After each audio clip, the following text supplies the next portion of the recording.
Hello दोस्तों, आप सभी का स्वागत है समसामयिक घटना चक्र के इस ऑनलाइन प्लेटफॉर्म पर। मैं मोहित आप सभी का स्वागत करता हूं। आज अपने इस वीडियो में लोग बात करेंगे मार्च 2025 के महत्वपूर्ण करंट अफेयर के जो टॉपिक है उन टॉपिक पे चर्चा करेंगे। आपके परीक्षा के दृष्टिकोण से मोस्ट इंपॉर्टेंट जो टॉपिक है उन सबको यहाँ पर समाहित किया गया और पूरे मार्च महीने में घटित जो महत्वपूर्ण घटनाएं उत्तर प्रदेश परिदृश्य के लिए महत्वपूर्ण है और आपके परीक्षाओं के दृष्टिकोण से भी इंपॉर्टेंट है, उन सब खबरों को यहाँ पर समाहित किया गया है। ये बहुत लंबा वीडियो नहीं है, लेकिन आप इसको एंजॉय करिए, पसंद आए अपने दोस्तों के साथ साझा करिए। इस क्लास की पीडीएफ पीपीटी जो हमारा मासिक पैकेज बना हुआ है उस मासिक पैकेज को ज्वाइन करके आप प्राप्त कर सकते हैं। क्या है उस मासिक पैकेज में, उसके बारे में आपको बता दूं कि पीडीएफ के लिए आप ज्वाइन कर लीजिए करंट अफेयर मासिक पैकेज जो हमारा मई महीने का, इसको ज्वाइन कर लीजिए। इसमें आपको करंट अफेयर की वीडियो क्लास मिल जाती है डेली, डेली क्लास पीपीटी, जो करंट अफेयर की डेली क्लास चलती है उसकी पीपीटी और पीडीएफ, प्रिंटेबल पीडीएफ शेयर कर दी जाती है। डेली 10 एमसीक्यू का टेस्ट होता है। मासिक पीडीएफ भी आपको प्रोवाइड कर दी जाती है, हिंदी इंग्लिश दोनों भाषाओं में है। कंटेंट पूरा बाइलिंगुअल है और करंट अफेयर का एक फुल टेस्ट भी होता है। साथ ही साथ जो यूपी स्पेशल और बिहार स्पेशल की कक्षाएं संडे टू संडे आती है उनकी क्लास पीडीएफ भी आपको यहीं पर मिल जाएगी। तो इसी के साथ चलिए स्टार्ट करते हैं। और पैकेज ज्वाइन करना है तो इसी वीडियो के कमेंट बॉक्स में जाइएगा, पिन कमेंट चेक करिएगा। पिन कमेंट चेक करने के बाद आप वहां से जाके ज्वाइन कर सकते हैं। चलिए स्टार्ट करते हैं। सबसे पहला टॉपिक क्या है, पहला पॉइंट क्या है, वन्य जीव संरक्षण हेतु शुरू बाघ एक्सप्रेस पीलीभीत पहुंची। यहां पर देखा जाए 1 मार्च 2025 को वन्य जीव संरक्षण से संबंधित बाघ एक्सप्रेस जो है ये पीलीभीत जनपद में पहुंची है। वन्य जीव संरक्षण और पर्यावरण जागरूकता हेतु इसकी शुरुआत उत्तर प्रदेश वन विभाग के द्वारा शुरू की गई। यहां पर देखा जाए जो बाघ एक्सप्रेस है इसकी शुरुआत किसके द्वारा की गई, तो उत्तर प्रदेश का जो वन विभाग है उसके द्वारा बाघ एक्सप्रेस की शुरुआत की गई। किसके लिए, जो वन्य जीव संरक्षण और पर्यावरण जागरूकता है इसको बढ़ावा देने के उद्देश्य से। आगे चर्चा करें। इस बाघ एक्सप्रेस में फोटो और प्रदर्शनी के जरिए लोगों को वन, वन्य जीव, पर्यावरण और जैव विविधता की महत्ता को समझाया जाता है। ठीक है, तो आपकी परीक्षा के दृष्टिकोण से इंपॉर्टेंट है। पीलीभीत पहुंची थी इस वजह से इंपॉर्टेंट हो जाता है ये खबर। ठीक है, चलो आगे बात करें। यूपी में ग्राम पंचायत स्तर पर स्थापित होगी डिजिटल लाइब्रेरी। चर्चा कर लेते हैं। 2 मार्च को उत्तर प्रदेश सरकार ने ग्राम पंचायत स्तर पर डिजिटल लाइब्रेरी स्थापित करने की घोषणा की है। डिजिटल लाइब्रेरी स्थापित करने का उद्देश्य दूरस्थ क्षेत्र में बच्चों को डिजिटल रूप से आधुनिक शिक्षा प्रणाली और समाधान मुहैया कराना है। पहले चरण में देखा जाए तो 22,700 ग्राम पंचायत में डिजिटल लाइब्रेरी की स्थापना होगी पहले चरण में देखा जाए, और इसके लिए उत्तर प्रदेश सरकार ने प्रति लाइब्रेरी 4 लाख रुपए की राशि खर्च करेगी। उत्तर प्रदेश सरकार के द्वारा पहले चरण में 22,700 ग्राम पंचायत में डिजिटल लाइब्रेरी स्थापित की जाएगी, जिसके लिए 4 लाख रुपए का व्यय भी किया जाएगा। अगली खबर क्या है, नोएडा फिल्म सिटी परियोजना का शुभारंभ। अब यहां पर देखा जाए 2 मार्च को नोएडा फिल्म सिटी परियोजना का शुभारंभ हुआ है। इस फिल्म सिटी का निर्माण भूटानी इंफ्रा कंपनी लिमिटेड द्वारा किया जा रहा है। किसके द्वारा, भूटानी इंफ्रा कंपनी लिमिटेड जो है इसी के द्वारा इस फिल्म सिटी का निर्माण किया जा रहा है। 230 एकड़ के क्षेत्र में इस पूरी फिल्म सिटी को विकसित किया जाना है। ठीक है, जो नोएडा फिल्म सिटी है इसका विकास कितने एकड़ में किया जाएगा, 230 एकड़ में किया जाएगा। इस फिल्म सिटी में फिल्म विश्वविद्यालय के साथ फिल्म निर्माण से संबंधित सभी सुविधाएं शामिल रहेंगी। ठीक है, तो आपकी परीक्षा के लिए इंपॉर्टेंट है कि भूटानी इंफ्रा कंपनी के द्वारा जो नोएडा फिल्म सिटी है उस परियोजना का विकास किया जाएगा। अगली खबर क्या है, गोंडा में शक्ति रसोई की शुरुआत की गई है। चर्चा कर लेते हैं। 3 मार्च को उत्तर प्रदेश सरकार ने गोंडा जनपद में शक्ति रसोई शुरू करने का फैसला किया है। इस रसोई का संचालन दीनदयाल अंत्योदय योजना तथा राष्ट्रीय शहरी आजीविका मिशन के सहयोग से होगा। ठीक है, जो शक्ति रसोई योजना है ये कौन कौन सी 2 योजनाओं के सहयोग से संचालित की जाएगी, तो दीनदयाल अंत्योदय योजना तथा राष्ट्रीय शहरी आजीविका मिशन के तहत संचालित की जाएगी। प्रंजना स्वयं सेवा सहायता समूह इस रसोई का संचालन करेगी। कौन करेगा, प्रंजना स्वयं सहायता समूह जो है, सेल्फ हेल्प ग्रुप जो है वो शक्ति रसोई का संचालन करेगी। शक्ति रसोई का मुख्य उद्देश्य क्या है, जरूरतमंदों और कमजोर वर्गों को सस्ता, स्वच्छ एवं संतुलित भोजन प्रदान करना। ठीक है, तो आपके परीक्षा के लिए इंपॉर्टेंट हो जाता है। शक्ति रसोई की शुरुआत कहां पर, उत्तर प्रदेश के गोंडा जनपद में की गई है।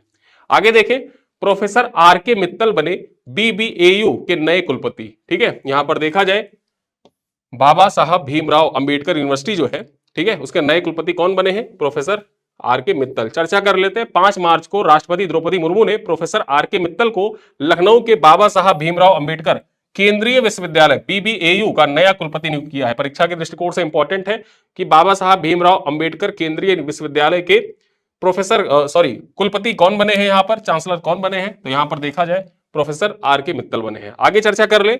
आर.के. मित्तल दिल्ली के गुरु गोविंद सिंह इंद्रप्रस्थ विश्वविद्यालय के प्रोफेसर हैं। ठीक है, यहां पर देखा जाए ये कहां के प्रोफेसर थे, गुरु गोविंद सिंह इंद्रप्रस्थ विश्वविद्यालय जो है वहां के प्रोफेसर थे आर.के. मित्तल। अब इनको नामित कर दिया गया है, जो बीबीएयू है वहां के ये कुलपति बन गए हैं। ठीक है, आगे चर्चा कर ले। प्रोफेसर आर के मित्तल का कार्यकाल 5 साल या 70 वर्ष पर पूर्ण होने तक रहेगा, यहां पर चर्चा करें। मार्च 2024 से बीबीएयू में पूर्णकालिक कुलपति की नियुक्ति नहीं हुई थी, यानी कि मार्च 2024 से, और देखा जाए मार्च 2025 एक साल तक यह पद खाली था, अब जाके मार्च में इसको भरा गया है। अगली खबर क्या है, कथाकार उदय प्रकाश को मिला अज्ञेय स्मृति सम्मान 2025। जो अज्ञेय स्मृति सम्मान 2025 है उसके बारे में चर्चा कर लेते हैं। 7 मार्च को कथाकार और कवि उदय प्रकाश, ठीक है, उदय प्रकाश को अज्ञेय स्मृति सम्मान 2025 से सम्मानित किया गया है। 7 मार्च को सच्चिदानंद हीरानंद वात्स्यायन अज्ञेय जो थे, इनकी 114वीं जयंती के मौके पर यह पुरस्कार प्रदान किया गया है। कुशीनगर स्थित कलावती देवी स्मृति न्यास द्वारा प्रत्येक वर्ष अज्ञेय स्मृति सम्मान पुरस्कार दिया जाता है, ठीक है। किसके द्वारा दिया जाता है, तो कुशीनगर में अवस्थित है कलावती देवी स्मृति न्यास, ठीक है, इसी के द्वारा हर साल देखा जाए तो अज्ञेय स्मृति सम्मान दिया जाता है सच्चिदानंद हीरानंद वात्स्यायन अज्ञेय, ठीक है, और 114वीं जयंती इस बार इनकी मनाई गई, और इसी के मौके पर अज्ञेय स्मृति सम्मान किसको प्रदान किया गया है, उदय प्रकाश को प्रदान किया गया है। चलिए आगे चर्चा करते हैं। गोरखपुर में राष्ट्रीय स्वच्छ वायु कार्यक्रम, ठीक है, पर नेशनल कॉन्फ्रेंस का आयोजन हुआ। कहां पर हुआ, राष्ट्रीय स्वच्छ वायु कार्यक्रम पर नेशनल कॉन्फ्रेंस का आयोजन कहां पर किया गया, परीक्षा में डायरेक्टली आपसे पूछ सकता है, गोरखपुर में किया गया। चर्चा कर लेते हैं। 11 से 13 मार्च 2025 तक गोरखपुर में राष्ट्रीय स्वच्छ वायु कार्यक्रम पर नेशनल कॉन्फ्रेंस का आयोजन किया गया, ठीक है। कॉन्फ्रेंस में कार्बन उत्सर्जन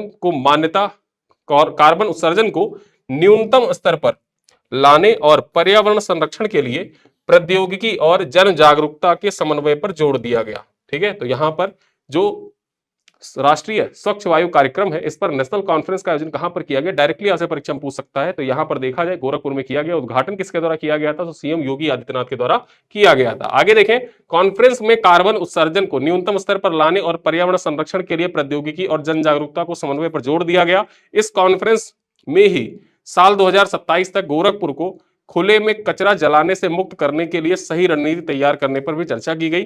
गोरखपुर नगर निगम और देखा जाए यहां पर तो WRI इंडिया के संयुक्त प्रयास से इस कॉन्फ्रेंस का आयोजन हुआ था, ठीक है। WRI और गोरखपुर नगर निगम के सहयोग से यहां पर देखा जाए गोरखपुर में राष्ट्रीय स्वच्छ वायु कार्यक्रम पर नेशनल कॉन्फ्रेंस का आयोजन किया गया था, जिसका उद्घाटन सीएम योगी आदित्यनाथ के द्वारा किया गया। आगे देखें, बलिया जनपद में बनेगा स्वतंत्रता सेनानी चित्तू पांडे का स्मारक। परीक्षा में से पूछ सकता है कि उत्तर प्रदेश के किस शहर में चित्तू पांडे का स्मारक बनाया जाएगा, तो बलिया जनपद में बनाया जाएगा, ठीक है। चर्चा कर ले, 10 मार्च को उत्तर प्रदेश सरकार ने बलिया में स्वतंत्रता सेनानी चित्तू पांडे के स्मारक बनाने का निर्णय लिया है।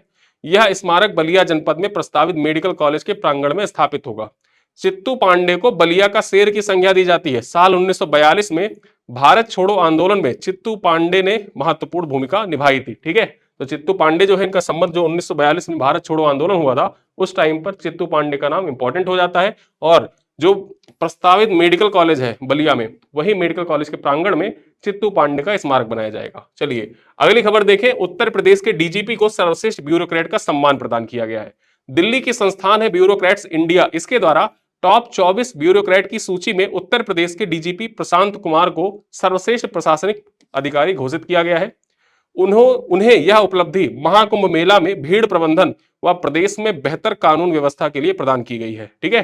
तो सर्वश्रेष्ठ ब्यूरोक्रेट का सम्मान जो दिया गया है उत्तर प्रदेश के डीजीपी प्रशांत कुमार को दिया गया है। 24 लोगों की सूची थी, उस 24 लोगों की सूची में सबसे टॉप पर कौन रहे, प्रशांत कुमार रहे। और किस लिए दिया गया है, तो महाकुंभ के दौरान जो भीड़ प्रबंधन था, भीड़ प्रबंधन करने के लिए, साथ ही साथ देखा जाए तो बेहतर कानून व्यवस्था के लिए यह अवार्ड प्रदान किया गया है। चलिए आगे बात करें।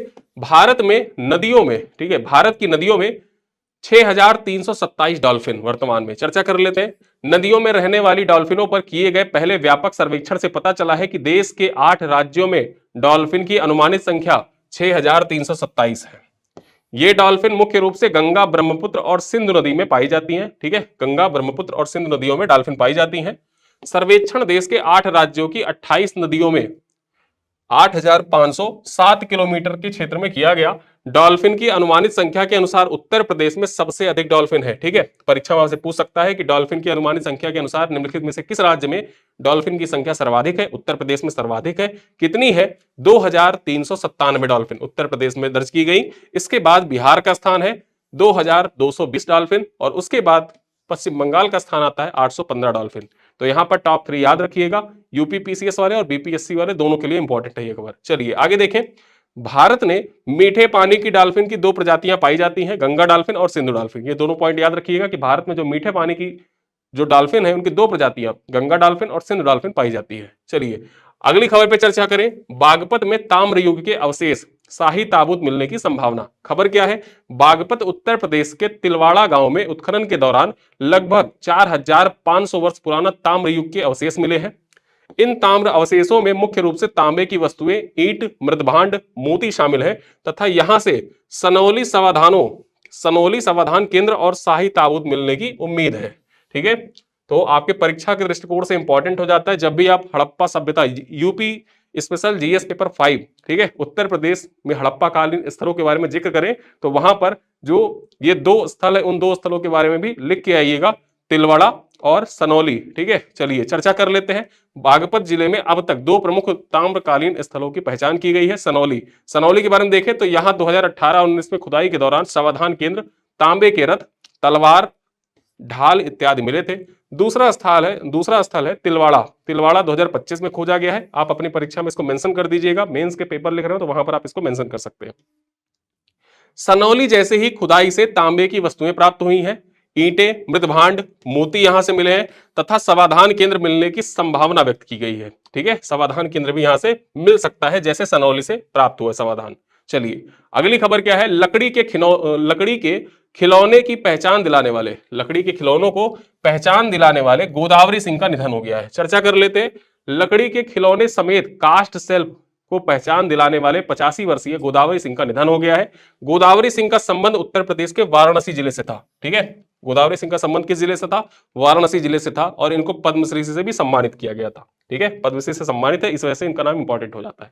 चलिए आगे देखें, वाराणसी और आगरा में बनेगी साइंस सिटी। ठीक है, कहां पर, वाराणसी और आगरा में बनेगी साइंस सिटी। चर्चा कर लेते हैं, युवाओं को विज्ञान और प्रौद्योगिकी के क्षेत्र में प्रोत्साहित करने के उद्देश्य से वाराणसी और आगरा में साइंस सिटी और नक्षत्रशाला स्थापित की जाएगी। साइंस सिटी और नक्षत्रशाला हेतु 50 करोड़ रुपए की योजना का वित्तीय प्रावधान है, जिसमें प्रत्येक शहर में 25-25 करोड़ रुपए का बजट आवंटित किया गया है। ठीक है, उत्तर प्रदेश सरकार द्वारा उत्तर प्रदेश में 251 स्मार्ट क्लासरूम स्थापित करने और प्रयोगशालाओं के नवीकरण करने के लिए 10 करोड़ रुपए का वर्णन भी किया गया है। साथ ही साथ देखा जाए तो साथ ही 100 करोड़ रुपए की लागत से सेंटर ऑफ एक्सीलेंस की स्थापना भी उत्तर प्रदेश में की जाएगी। ठीक है, तो ये 2 शहर याद रखिएगा, वाराणसी और आगरा, यहां पर साइंस सिटी का निर्माण किया जाएगा। आपके परीक्षा के दृष्टिकोण से बहुत महत्वपूर्ण है कि उत्तर प्रदेश के किन 2 शहरों में साइंस सिटी बनाई जाएगी, वाराणसी और आगरा। चलिए आगे देखें, उत्तर प्रदेश में तोप गोला परिसर का शिलान्यास। यहां पर देखा जाए, अडानी समूह के अध्यक्ष गौतम अडानी द्वारा 5 मार्च 2025 को डिफेंस कॉरिडोर 60 स्थित अडानी की डिफेंस एंड एरोस्पेस के प्लांट में लार्ज कैलिबर एम्यूनिशन परिसर का शिलान्यास किया गया। ठीक है, जो लार्ज कैलिबर एम्यूनिशन परिसर है इसका शिलान्यास किसके द्वारा किया गया, गौतम अडानी के द्वारा किया गया। गौतम अडानी के द्वारा कब किया गया, 5 मार्च में किया गया। और डिफेंस कॉरिडोर जो कानपुर के पास साड़ में अवस्थित है वहीं पर इसका उद्घाटन किया गया। ठीक है, चलो अगली खबर क्या है, उत्तर प्रदेश सरकार राइज ऐप से करेगी टीकाकरण की निगरानी। ठीक है, उत्तर प्रदेश सरकार राइज ऐप की सहायता से टीकाकरण की निगरानी करेगी। चर्चा कर ले, खबर क्या है, उत्तर प्रदेश सरकार ने अपने टीकाकरण कार्यक्रम को और अधिक प्रभावी बनाने के लिए रैपिड इम्यूनाइजेशन स्किल इन्हांसमेंट, इसको आप शॉर्ट में राइज कहते हैं। ठीक है, राइज ऐप लॉन्च किया है। राइज ऐप का फुल फॉर्म जरूर जाने रहिएगा, आपके परीक्षा में पूछ सकता है। यह डिजिटल प्लेटफॉर्म स्टाफ नर्सों, सहायक नर्स, मिडवाइफ और स्वास्थ्य कार्यकर्ताओं के लिए विकसित किया गया है, जिससे वे बच्चों के नियमित टीकाकरण की निगरानी और प्रबंधन अधिक कुशलता से कर सके। इस पहल का उद्देश्य टीकाकरण कवरेज बढ़ाना, टीकाकरण से हिचकिचाने वाले परिवारों की पहचान करना और समुचित टीकाकरण सुनिश्चित करना है। यह ऐप पारंपरिक प्रशिक्षण पद्धतियों को डिजिटल शिक्षण में बदलकर टीकाकरण की सुरक्षा और प्रभावशीलता को बढ़ाने के लिए कार्य करेगी।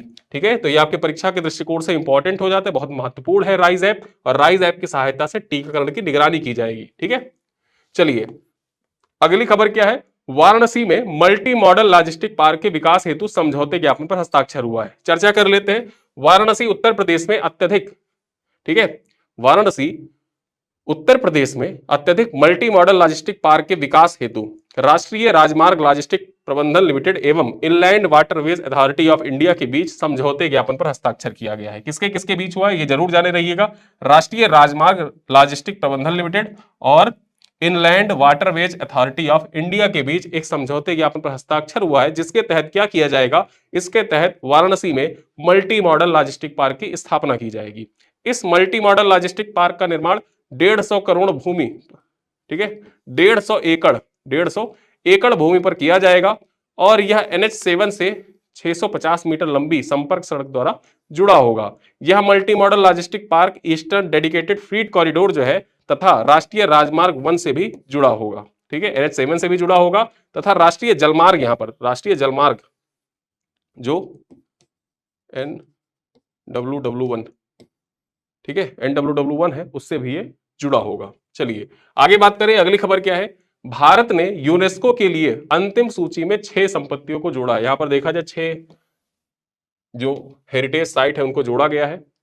अनंतिम सूची में जोड़ी गई 6 संपत्तियों में छत्तीसगढ़ की कांगेर घाटी राष्ट्रीय उद्यान, तेलंगाना में मुदुमल मेगालिथिक मैनिहर, मौर्यकालीन मार्गे कई राज्यों में अवस्थित है जो, ठीक है। उसी के बाद देखा जाए अशोकन एडिक्ट साइट्स का क्रमिक नामांकन, उत्तर भारत में गुप्तकालीन मंदिरों का क्रमिक नामांकन और मध्य प्रदेश तथा उत्तर प्रदेश के बुंदेला महल शामिल है, ठीक है। तो ये 6 साइट्स हैं जिनको अनंतिम सूची में शामिल किया गया है, जिसके बाद देखा जाए वो यूनेस्को के जो वर्ल्ड हेरिटेज साइट होते हैं उन हेरिटेज साइट की लिस्ट में यूनेस्को के लिए रख दिया गया है। यूनेस्को चाहे तो उनको वर्ल्ड हेरिटेज साइट में शामिल कर सकता है। तो 6 स्थलों के नाम अब याद रखिएगा। इसके अतिरिक्त, ठीक है, इन अतिरिक्त स्थानों के साथ भारत में अब संभावित सूची जो है इसमें स्थलों की संख्या कितनी हो गई है, 62 हो गई है। यानी कि संभावना है कि भविष्य में वो वर्ल्ड हेरिटेज साइट बन सकते हैं। ऐसे कितने स्थल वर्तमान में भारत के पास है, 62 स्थल हो गए हैं। अस्थायी सूची उन संपत्तियों की सूची है जिन पर प्रत्येक देश यूनेस्को नामांकन के लिए विचार करना चाहता है, ठीक है। चलो अगली खबर क्या है। ITI के उन्नयन के लिए टाटा टेक्नोलॉजी लिमिटेड तथा उत्तर प्रदेश सरकार के बीच में MOU पर हस्ताक्षर किया गया है। चर्चा कर लेते हैं। प्रदेश के व्यावसायिक शिक्षा, कौशल विकास और उद्यमशीलता राज्य मंत्री कपिल देव अग्रवाल की उपस्थिति में 18 मार्च 2025 को लखनऊ अलीगंज के राजकीय ITI परिसर में फेज 2 के अंतर्गत 62 राजकीय ITI के उन्नयन के लिए टाटा टेक्नोलॉजी लिमिटेड और उत्तर प्रदेश सरकार के बीच MOU पर हस्ताक्षर किया गया है, ठीक है। अगली खबर क्या है। श्रमिक कल्याण प्रणाली के लिए इंडस एक्शन और यूपी सरकार के बीच समझौते ज्ञापन पर हस्ताक्षर हुआ है, ठीक है। श्रमिक कल्याण प्रणाली के लिए किसके किसके बीच समझौता हुआ है, इंडस एक्शन और यूपी सरकार के बीच समझौता हुआ है। चर्चा कर लेते हैं।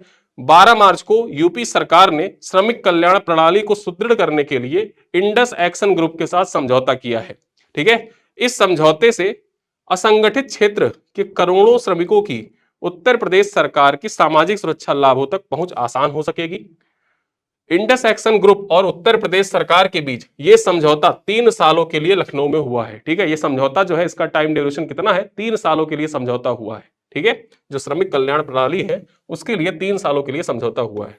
समझौते के अनुसार इंडस ग्रुप डिजिटल और आधुनिक तकनीकी के माध्यम से राज्य सरकार की वर्तमान श्रमिक कल्याण प्रणाली को आधुनिक बनाने में मदद करेगी, ठीक है। चलिए आगे देखें। अगली खबर क्या है।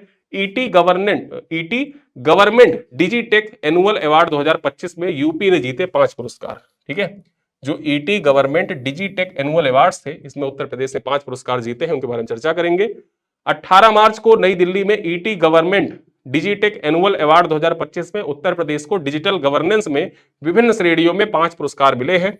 टाइम्स ग्रुप द्वारा और केंद्रीय इलेक्ट्रॉनिक्स और सूचना प्रौद्योगिकी मंत्रालय द्वारा समर्थित इस पुरस्कार में सार्वजनिक सेवाओं में डिजिटल परिदृश्य को आकार देने एवं महत्वपूर्ण संस्थाओं को सम्मानित किया गया। यूपी द्वारा जीते गए पुरस्कारों में शामिल है कौन कौन से अवार्ड दिए गए उत्तर प्रदेश को, तो देखा जाए पहला है प्रयागराज स्मार्ट सिटी लिमिटेड और यूपी पुलिस को महाकुंभ 2025 के दौरान अत्याधुनिक AI आधारित निगरानी तथा भीड़ प्रबंधन प्रणाली के लिए पुरस्कार दिया गया है। दूसरा पुरस्कार देखा जाए तो स्मार्ट मोबिलिटी और उत्कृष्टता पर यूपी राज्य सड़क परिवहन निगम को दिया गया है। तीसरा पुरस्कार दिया जाए तो यूपी डेस्को यानी Uttar Pradesh development system corporation limited को सार्वजनिक सेवा वितरण सुरक्षा बढ़ाने में डिजिटल प्रौद्योगिकी के अभिनव उपयोग के लिए प्रदान किया गया है। चौथा अवार्ड देखें तो हमीरपुर जिले को अभिनव डिजिटल स्वास्थ्य सेवाओं और सार्वजनिक स्वास्थ्य डेटा एनालिटिक्स श्रेणी में प्रोजेक्ट रीति टीबी मुक्त हमीरपुर के लिए प्रदान किया गया है। और पांचवा पुरस्कार देखा जाए तो स्वामी विवेकानंद युवा सशक्तिकरण योजना, जिसके अंतर्गत देखा जाए टैबलेट प्रदान किया जाता है, ठीक है, टैबलेट देने की योजना थी, तो उस योजना के तहत सार्वजनिक सेवा वितरण को बढ़ाने में डिजिटल प्रौद्योगिकी की अभिनव उपयोग की श्रेणी में Uttar Pradesh development system corporation limited को अवार्ड प्रदान किया गया है। तो यहाँ पे जो पांचों अवार्ड प्रदान किए गए उत्तर प्रदेश को, उनके बारे में मैंने आपको बता दिया। अगली खबर क्या है, वृंदावन में भारत नेपाल साहित्य महोत्सव का आयोजन। चर्चा करें यहां पर तो 21 से 23 मार्च 2025 तक वृंदावन मथुरा में भारत नेपाल साहित्य महोत्सव का आयोजन किया जा रहा है। यहां देखें तो भारत नेपाल साहित्य महोत्सव का उद्देश्य भारत और नेपाल के मध्य साहित्यिक और सांस्कृतिक विरासत को आगे बढ़ाना है। इसका आयोजन उत्तर प्रदेश ब्रज तीर्थ विकास परिषद के सहयोगी संस्था गीता शोध संस्थान तथा क्रांति धरा साहित्य एकेडमी मेरठ के द्वारा किया गया है। ठीक है, तो आपके परीक्षा के लिए इंपॉर्टेंट हो जाता है कि भारत नेपाल साहित्य महोत्सव का आयोजन कहां पर, वृंदावन मथुरा में किया गया, किसके द्वारा किया गया, तो ये सारे पॉइंट आपके यहाँ पर लिखे हुए हैं। और इसकी पीडीएफ पीपीटी प्राप्त करने के लिए आप हमारे पैकेज को ज्वाइन कर सकते हैं, वहीं से आपको सारी पीपीटी मिल जाएगी, जिससे आप रिवीजन कर सकते हैं बार बार। चलिए आगे देखें, बांग्लादेश को 30 मीट्रिक टन जीआई टैग वाला गुड़ का निर्यात किया गया है। चर्चा कर ले, मुजफ्फरनगर से बांग्लादेश को 30 मीट्रिक टन जीआई टैग वाला गुड़ निर्यात किया गया है। यह किसान उत्पादक संगठन, ठीक है, जो एफपीओ होते हैं, और किसान उत्पादक कंपनियों जो एफपीसी होती हैं, ठीक है, उनके माध्यम से पश्चिमी उत्तर प्रदेश से बांग्लादेश को गुड़ निर्यात सीधा एक पहल है। इस निर्यात को कृषि एवं प्रसंस्कृत खाद्य उत्पाद निर्यात विकास प्राधिकरण द्वारा सुगम बनाया गया है। इसके अलावा मिजोरम की राजधानी आइजोल से सिंगापुर के लिए एंथूरियम फूलों की एक खेप भी भेजी गई है। आपकी परीक्षा के लिए इंपॉर्टेंट हो जाता है दोनों पॉइंट, मुजफ्फरनगर से बांग्लादेश को गुड़ भेजा गया है, और जो मिजोरम की राजधानी है आइजोल से देखा जाए तो सिंगापुर को एंथूरियम फूलों की खेप भेजी गई है। ये दोनों चीज याद रखिएगा, जो पूर्वोत्तर क्षेत्र में बागवानी उत्पादों के निर्यात को बढ़ाने की दिशा में एक महत्वपूर्ण कदम साबित होगा। ठीक है, चलो आगे बात करें। अगली खबर क्या है, उत्तर प्रदेश में 8 वर्षों में सौर ऊर्जा उत्पादन में 10 गुना बढ़ोतरी हुई है। 10 गुना बढ़ोतरी हुई है। चर्चा कर ले, 25 मार्च 2025 को उत्तर प्रदेश सरकार ने विगत 8 वर्षों में राज्य में सौर ऊर्जा उत्पादन में 10 गुना बढ़ोतरी होने की घोषणा की है। उत्तर प्रदेश नवीन एवं नवीकरणीय ऊर्जा विकास अभिकरण यूपी नेडा ने इसकी घोषणा वर्तमान सरकार के 8 वर्ष पूरे होने के उत्सव के दौरान की है। आगे चर्चा करें, 2017 में सौर ऊर्जा की कुल स्थापित क्षमता जो थी ये 288 मेगावाट थी उत्तर प्रदेश में। वर्तमान में सौर ऊर्जा की कुल स्थापित क्षमता कितनी हो गई है, 2653 मेगावाट हो गई है। सरकार ने सौर ऊर्जा नीति 2022 में 5 वर्षों के दौरान 22,000 मेगावाट ऊर्जा उत्पादन क्षमता का लक्ष्य रखा था। यानी कि 2027 तक सरकार ने कहा था कि 2027 तक हम कितना प्राप्त कर लेंगे, 22,000 मेगावाट ऊर्जा उत्पादन क्षमता हमारी हो जाएगी। अभी हुई कितनी है 2025 तक, तो 2653 हो गई है। जो देखा जाए 2017 से तो अभी तक जो पिछले 8 साल में है, 8 साल में 10 गुना बढ़ोतरी हुई है। ठीक है, चलिए आगे हम बात कर ले। हरियाणा ने जीता खेलो India para games team championship, तीसरे स्थान पर रहा यूपी। चर्चा कर लेते हैं, खेलो इंडिया पैरा गेम्स 2025 का समापन 27 मार्च को हुआ, जिसमें हरियाणा ने 34 स्वर्ण सहित 104 पदक जीतकर लगातार दूसरी बार टीम चैंपियनशिप अपने नाम की। तमिलनाडु 28 स्वर्ण सहित 74 पदक के साथ दूसरे स्थान पर, उत्तर प्रदेश 23 स्वर्ण सहित 64 पदक जीत के तीसरे स्थान पर रहा। ठीक है, यहां पर दो चीजें इंपॉर्टेंट हो जाती हैं। कल ही मैंने आपको बताया था जो खेलो इंडिया यूथ गेम्स है उसमें उत्तर प्रदेश का कौन सा स्थान रहा, उत्तर प्रदेश का उसमें 7वां स्थान था। ठीक, 7वां स्थान था उत्तर प्रदेश का खेलो इंडिया यूथ गेम में। लेकिन यहां पर देखा जाए खेलो इंडिया पैरा गेम्स जो था इसमें उत्तर प्रदेश का कौन सा स्थान, उत्तर प्रदेश का तीसरा स्थान, 3rd रैंक है। दोनों पॉइंट याद रखिएगा। आगे देखें, गुजरात ने टेबल टेनिस में शानदार प्रदर्शन करते हुए 21 पदक यानी कि 4 गोल्ड मेडल जीते थे। नई दिल्ली के 3 स्थानों Jawaharlal Nehru indoor stadium, Indira Gandhi indoor stadium और करणी सिंह शूटिंग रेंज में हुए इस टूर्नामेंट में 1300 से अधिक खिलाड़ियों ने भाग लिया था। तो आपके परीक्षा के दृष्टिकोण से इंपॉर्टेंट हो जाता है कि यहां पर जो खेलो इंडिया पैरा गेम्स था इसका आयोजन कहां पर किया गया, नई दिल्ली में किया गया, और वहीं पर बिहार में खेलो इंडिया यूथ गेम्स का आयोजन हुआ था। चलिए आगे बात करें, अगली खबर क्या है, एआई बेस्ड सर्विलांस के लिए यूपी सेडा और आईआईटी कानपुर के मध्य समझौता हुआ है। ठीक है, चलिए बात कर लेते हैं यहां पर 27 मार्च को उत्तर प्रदेश राज्य औद्योगिक विकास प्राधिकरण और आईआईटी कानपुर के बीच में समझौता हुआ है। समझौते के तहत उत्तर प्रदेश के इंडस्ट्रियल एरिया में AI based surveillance security solution develop किए जाएंगे।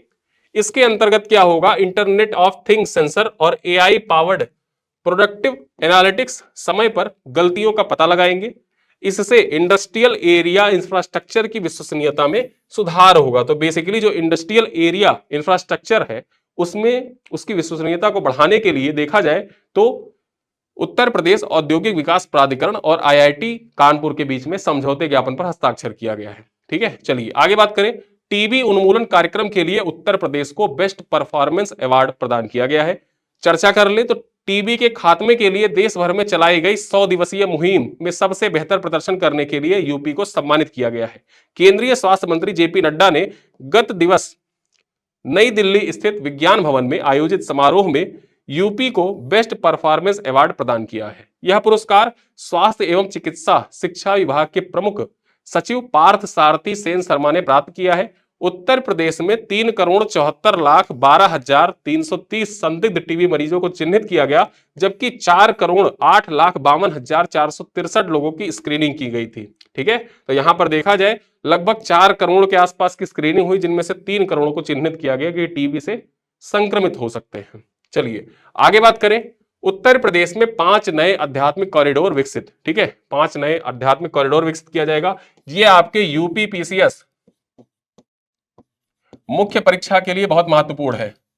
ठीक है, कॉरिडोर आपके परीक्षा के लिए इंपॉर्टेंट है। 2023 का मेंस का जीएस पेपर 6 पेपर उठा के देख लीजिए, उसमें जो डिफेंस कॉरिडोर है वहां से पूछा गया था, और यहां पर आध्यात्मिक कॉरिडोर के बारे में चर्चा की जा रही है। आध्यात्मिक कॉरिडोर भी आपकी परीक्षा के लिए इंपॉर्टेंट है, पूछा जा सकता है। चलिए देखते हैं।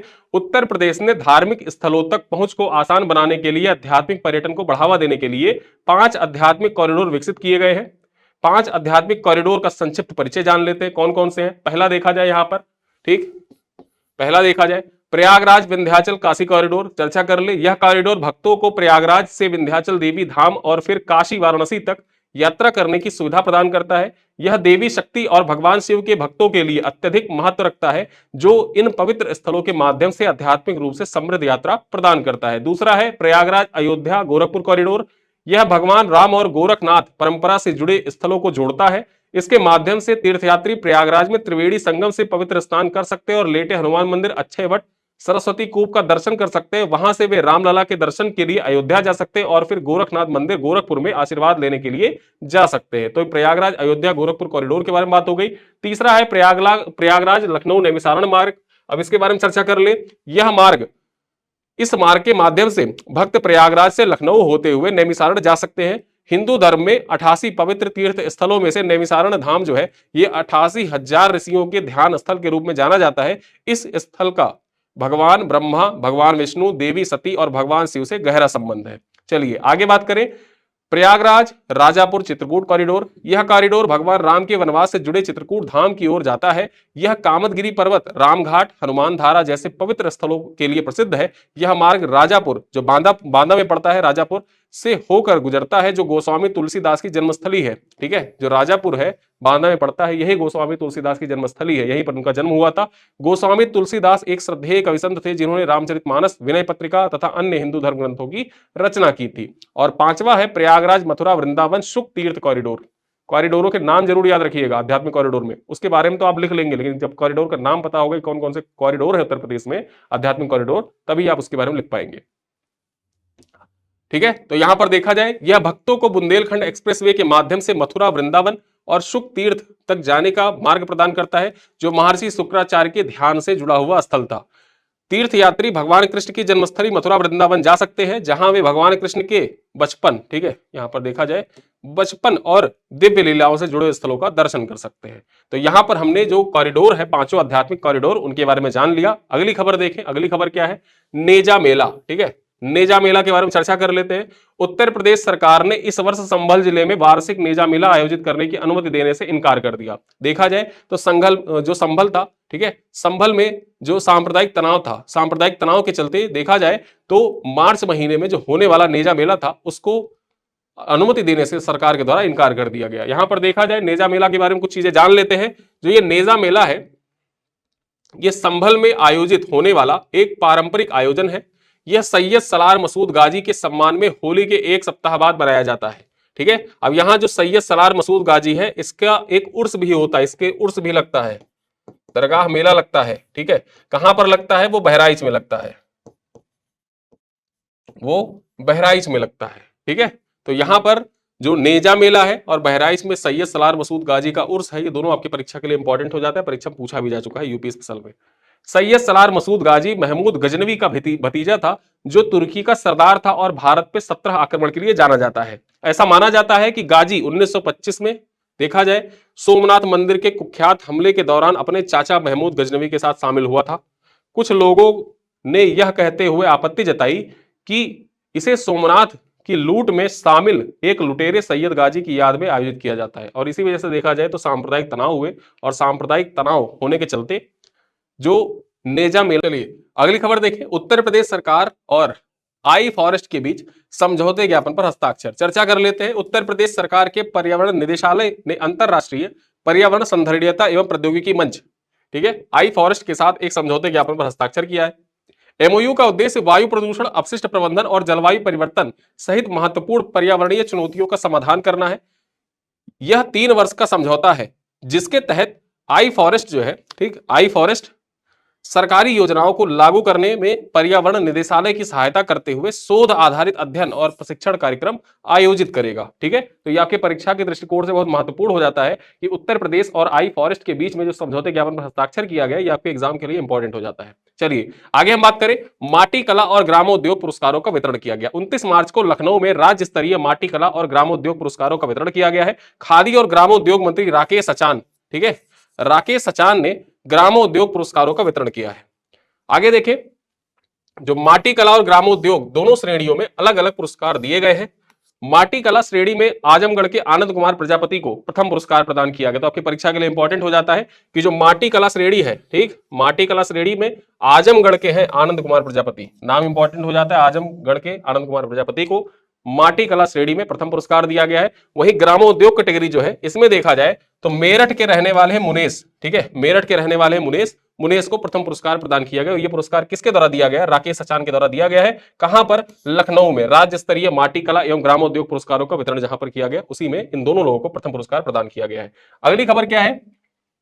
लखनऊ में विकसित भारत युवा संसद महोत्सव का आयोजन। 28 से 29 मार्च तक लखनऊ विधानसभा में राज्य स्तरीय विकसित युवा संसद महोत्सव आयोजित हो रहा है। ठीक है, चर्चा कर ले। 28 मार्च को मुख्यमंत्री योगी आदित्यनाथ ने विकसित भारत युवा संसद महोत्सव का उद्घाटन किया। इस संसद महोत्सव का उद्देश्य युवाओं को नीति निर्माण में भागीदारी देना और लोकतांत्रिक मूल्यों को सशक्त बनाना था। यह महोत्सव भारत सरकार के युवा कार्यक्रम एवं खेल मंत्रालय के जरिए आयोजित किया जा रहा था। ठीक है, तो लखनऊ में देखा जाए, लखनऊ का जो विधानसभा था, विधानसभा में देखा जाए तो भारत सरकार के युवा कार्यक्रम और खेल मंत्रालय के जरिए यहां पर विकसित भारत युवा संसद महोत्सव का आयोजन किया गया था लखनऊ में। ठीक है, लखनऊ की विधानसभा में। आगे अगली खबर देखें। 47वां नेशनल जूनियर हैंडबॉल, ठीक है, 47वां national junior girls handball tournament, इसके बारे में चर्चा कर ले। 26 से 30 मार्च तक लखनऊ में 47वां national junior girls handball tournament का आयोजन हुआ। जूनियर बालिका हैंडबॉल टूर्नामेंट में कुल 30 टीमें हिस्सा ले रही थी। यहां पर देखा जाए यूपी हैंडबॉल एसोसिएशन के 50वें स्थापना दिवस के मौके पर इसका आयोजन किया गया और आयोजन हैंडबॉल एसोसिएशन ऑफ इंडिया की ओर से किया गया। टूर्नामेंट जो हुआ था केडी सिंह बाबू स्टेडियम में खेला गया और सबसे खास बात यह है कि 47वां national junior girls handball tournament जो था, इसका विजेता कौन रहा? तो इसका विजेता जो था वो यूपी ही रहा। यूपी ने ही इसको जीता। किसको पराजित किया? हिमाचल प्रदेश को पराजित किया। ठीक है, हिमाचल को पराजित कर यूपी ने 47वीं national junior girls handball tournament को जीत लिया था। चलिए अगली खबर पे चर्चा करें। लखनऊ में इन्वेस्टर मीट का आयोजन किया गया। यहां पर पॉइंट चर्चा कर ले। 22 मार्च को लखनऊ के ताज होटल में पीएम मित्र पार्क इन्वेस्टर मीट का आयोजन किया गया। इन्वेस्टर्स मीट के दौरान मुख्यमंत्री योगी आदित्यनाथ ने लखनऊ हरदोई सीमा पर 1000 एकड़ में पीएम मित्र मेगा टेक्सटाइल एवं अपैरल पार्क बनाने की घोषणा की। आपके परीक्षा के दृष्टिकोण से इंपॉर्टेंट हो जाता है कि जो 1000 एकड़ का पीएम मित्र पार्क है, मेगा टेक्सटाइल एवं अपैरल पार्क, वो कहां पर बनाया जाएगा? वो लखनऊ और हरदोई की जो सीमा है वहीं पर इसका निर्माण किया जाएगा। ठीक है, इन्वेस्टर्स मीट में सरकार का लुधियाना की company Raman Jain RR Jain industries से 500 करोड़ का एमओयू पर हस्ताक्षरित किया गया। ठीक है, तो यहां पर 500 करोड़ का एमओयू भी हस्ताक्षरित किया गया। लुधियाना की कंपनी है, लुधियाना की कंपनी से चलिए अगली खबर देखें।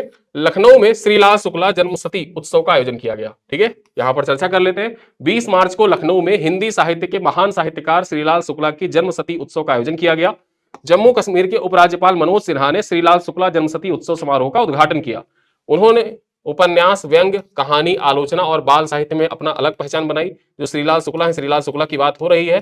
श्रीलाल शुक्ला ने उपन्यास, व्यंग्य, कहानी, आलोचना और बाल साहित्य में अपनी अलग पहचान बनाई। श्रीलाल शुक्ला की प्रमुख रचनाओं में राग दरबारी, सूनी घाटी का सूरज, अंगद के पांव, यहां से वहां, कुछ जमीन कुछ हवा में जैसी कालजयी कृतियां शामिल है। उपन्यास राग दरबारी के लिए उन्हें 1968 में साहित्य अकादमी पुरस्कार से सम्मानित किया गया था। इंपॉर्टेंट हो जाता है, राग दरबारी के लिए 1968 में साहित्य अकादमी पुरस्कार से सम्मानित किया गया था श्रीलाल शुक्ला को।